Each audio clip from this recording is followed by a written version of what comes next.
এই আলু চিংড়ি দিয়ে তরকারি হবে, তার জন্য সবার আগে আমি চিংড়ি মাছটাকে ভেজে নিচ্ছি।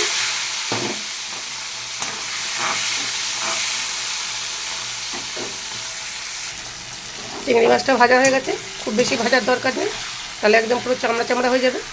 আমি তুলে নিচ্ছি মাছ কটাকে।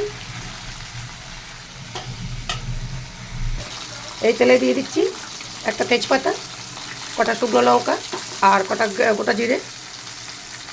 খুব ভালো করে ফোড়নটা হবে। কেটে রাখা মিডিয়াম সাইজের আলু,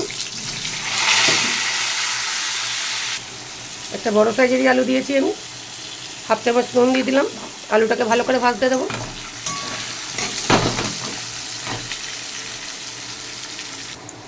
আলুটা বেশ সুন্দর ভাজা হয়ে গেছে, দিয়ে দিচ্ছি গাঁঠি কটাকে।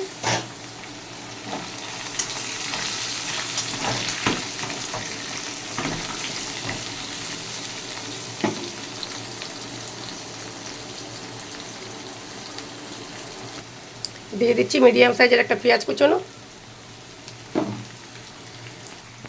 আবারও দিয়ে দিচ্ছি মিডিয়াম সাইজের একটা টমেটো, হাফ চামচ আদা বাটা আর হাফ চামচ রসুন বাটা দিয়ে খুব ভালো করে মিশিয়ে নেবো আমি এটাকে।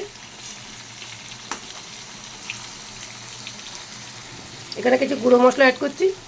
1 চামচ লঙ্কার গুঁড়ো, হাফ চামচ জিরের গুঁড়ো আর হাফ চামচ হলুদের গুঁড়ো।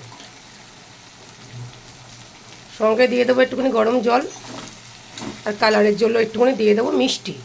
স্বাদও হবে, কালারটাও হবে।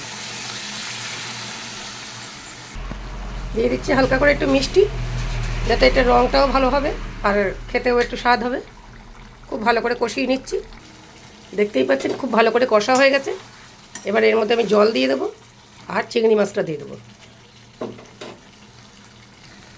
আমি দিয়ে দিচ্ছি এবার জল আর এই চিংড়ি মাছ কটা। নাড়াচাড়া দিয়ে খুব সুন্দরভাবে নাড়াচাড়া দিয়ে ঢাকা দিয়ে দেবো আমি।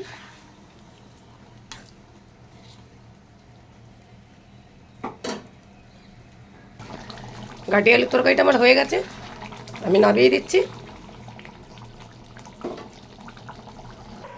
এই হচ্ছে গাটি আলু চিংড়ি দিয়ে তরকারি। যদি ভালো লাগে তাহলে আমার চ্যানেলটাকে ফলোয়ার করে নেবেন, একটু সাবস্ক্রাইব করে দেবেন।